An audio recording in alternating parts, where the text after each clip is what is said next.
This video is an explanation of the reading comprehension passage about outsourcing. This could be watched in conjunction with any question about the passage, and of course each question is explained in its own video explanation. Now I will mention, if you're doing multiple questions about this passage, I would urge you to do all those questions first before watching this particular video. That way you'll answer all the questions with your own understanding of the passage. So let's take a look at this passage. It's a long one. Here's the first paragraph. Outsourcing, or the allocation of specific aspects of a corporation to a business entity specializing in those areas, has become such an integral part of a company's organizational structure that few question outsourcing's long-term viability. That's a really complicated sentence.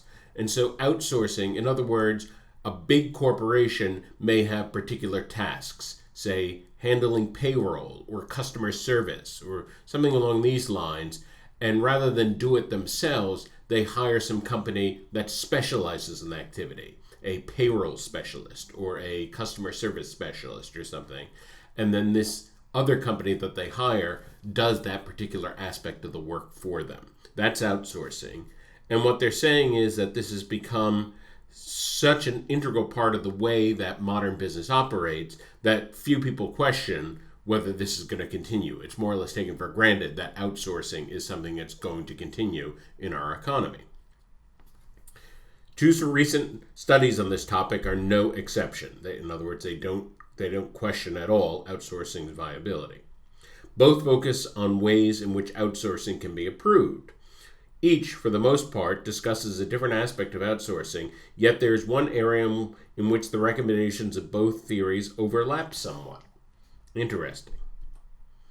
So the second paragraph here is all about theory number 1 by Peavy. Peavy chiefly discusses the ways in which companies can mitigate the potential negative effects of confidential information releasing competitors.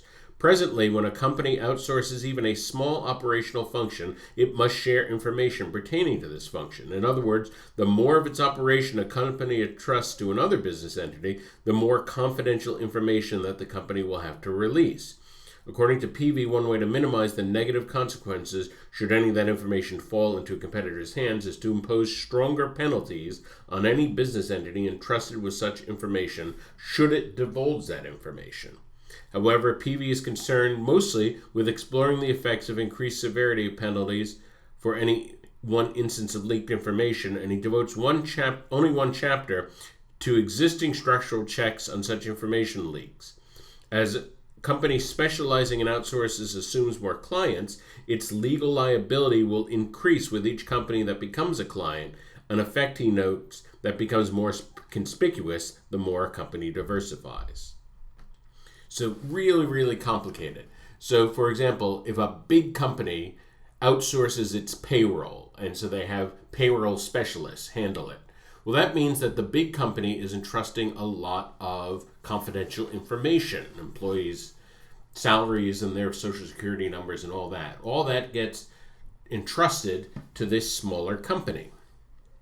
And that smaller company, Peavy is saying there should be some kind of big penalty. Presumably there are penalties now, but Peavy is arguing for stronger penalties if Payroll Inc.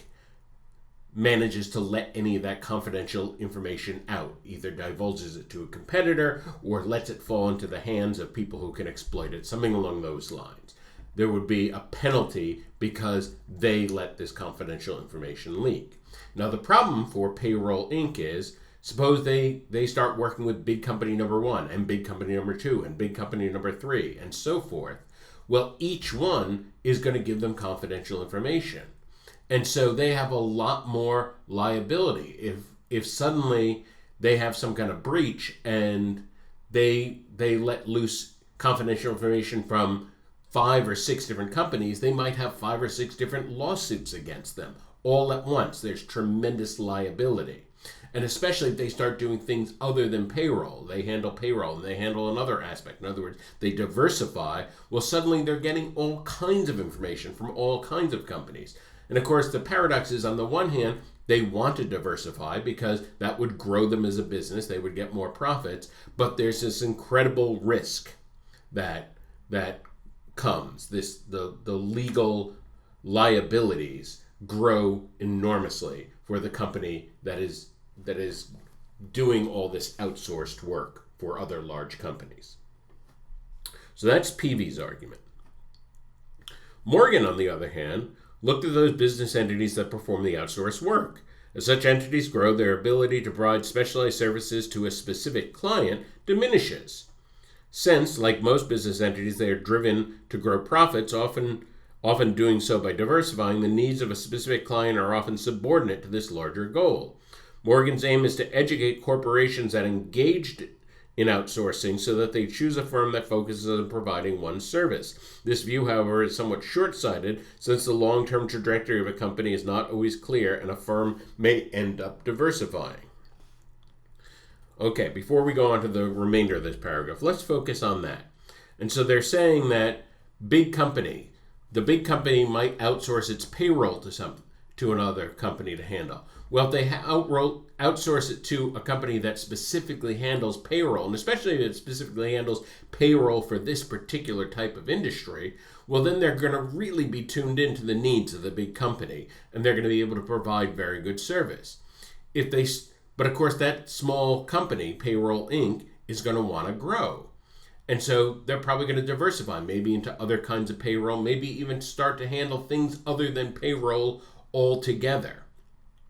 And so if they're providing 5 or 10 different services, then it may be that they're not providing as good service that would be specialized to a particular client in any one of those.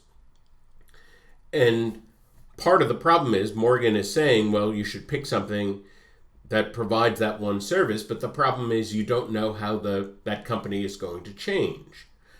And that's why the author says this is somewhat short-sighted, because big company might say, okay, Payroll Inc., they only do payrolls, let's outsource our payroll to them. But Payroll Inc., over the course of 10 years, may change. It may start handling things other than payroll. They may change their name, they may change their mission, etc., etc. And so how that company is going to grow and develop, it's hard to see that. And just because they're specialized to do it today doesn't mean that they're going to be specialized to do it 10 years from now. And so that's the problem. That's the part that is short-sighted as far as the author is concerned. The rest of this paragraph. In this regard, there is a curious overlap between the two studies. In some ways, both see problems with diversification. Peavy focusing on the liability, the legal liability, and Mortgage on the diminishment in the quality of services rendered. Yet it is important to note that Peavy focuses on how diversification negatively affects a company providing services to a company outsourcing, whereas Morgan focused on how the latter is negatively impacted. Okay, let's unpack that last sentence. So we have a big company, and then it outsources to, say, Payroll Inc. to handle their payroll. Well, as Payroll Inc. diversifies, the problem for Payroll Inc. is as it diversifies, it assumes more legal liability. And so that's a problem for Payroll Inc. And that's the problem that Peavy focused on, the problem for Payroll Inc. as Payroll Inc. diversifies. Well, Morgan focused on the other side. He said, suppose big company outsources its payroll to Payroll Inc. Starts to diversify, then the big company might not get the same kind of specialized service anymore, because the company that they're using, it used to be specialized in payroll. Well, now it's diversified and focuses on 10 or 20 different things, and they're not as specialized anymore. And so Morgan is focusing on how it would affect the company that has outsourced its business to something else.